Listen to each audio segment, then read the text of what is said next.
السلام علیکم ناظرین، ابتداء رب جلیل کے بابرکت نام سے جو دلوں کے بید بہتر جانتا ہے۔ جنرل الیکشن 2024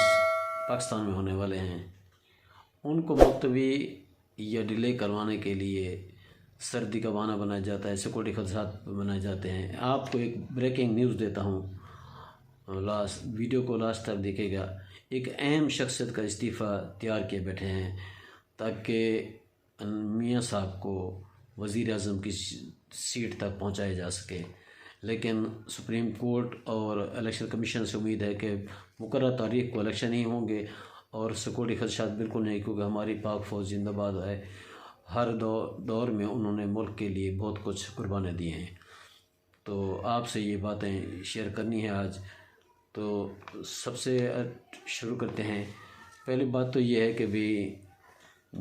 الیکشن ملتوی کرانے کے لیے جو متنازع بیان آ رہے ہیں سیاسی پارٹیوں کے، اس کے لیے کسی ایک شخصیت کا جو استعفیٰ ہے وہ اس لیے تیار کیا کہ وہ آخری گیند جیسے ہوتی ہے نا، آخری ایک چکا ہوتا ہے وہ لگانے کے لیے کہ شاید تکا لگ جائے۔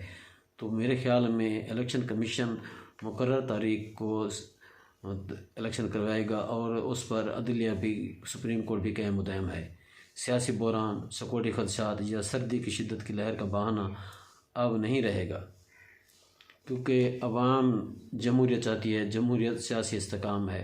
اور سیاسی استحکام سے معاشی استحکام لازم ملزوم ہے۔ جمہوریت ہے تو آپ کی معیشت مضبوط ہوگی۔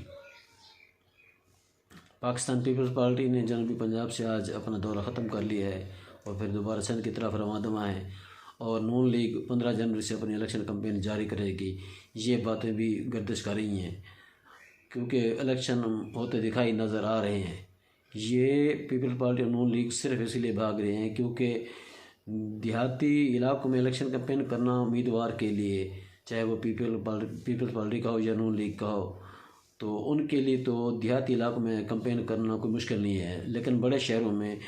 عوام الناس کا سامنا کرنے کے لیے ان کو بہت شرمندگی کا سامنا کرنا پڑتا ہے۔ سوال جو عجیب و غریب طرح کے ہوتے ہیں،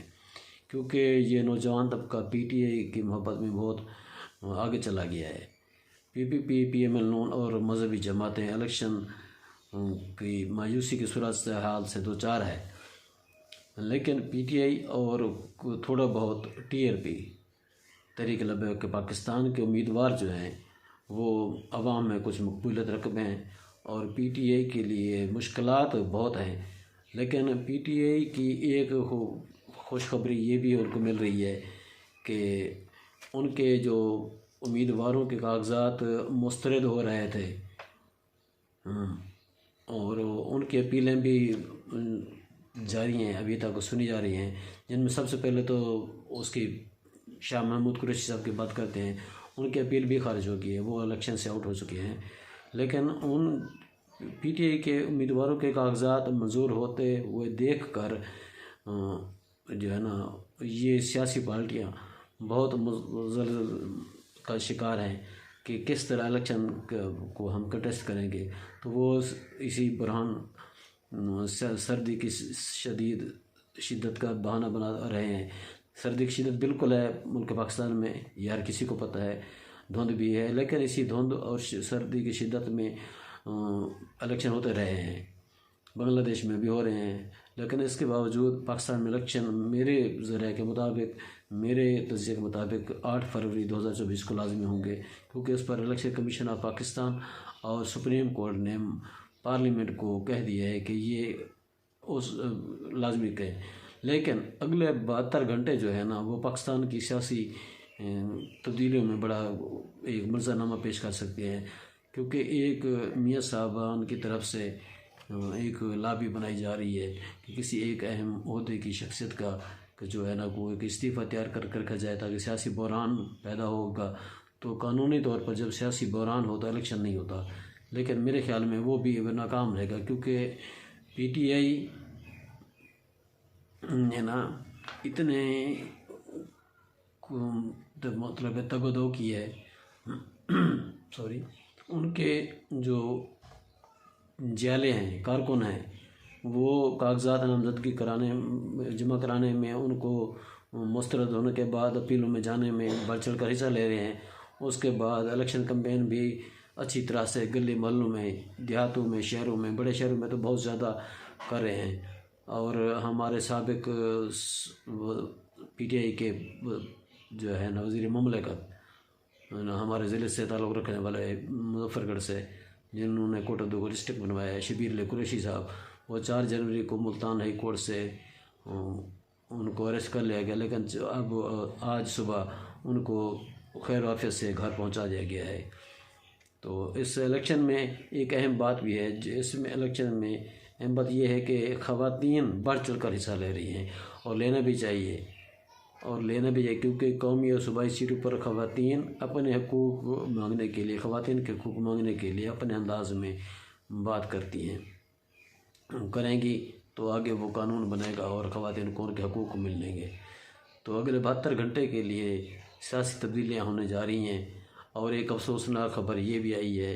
کہ سندھ کے کچے کے علاقوں میں ڈاکوؤں نے اپنا راج پھر سے قائم کر رکھا ہے، پولیس اور رینجر کی نفری بھی وہاں گئی ہے، بسوں کو لوٹا گیا ہے، کنڈکٹر، ڈرائیور، ہیلپر کو قتل کیا گیا ہے، مسافروں کو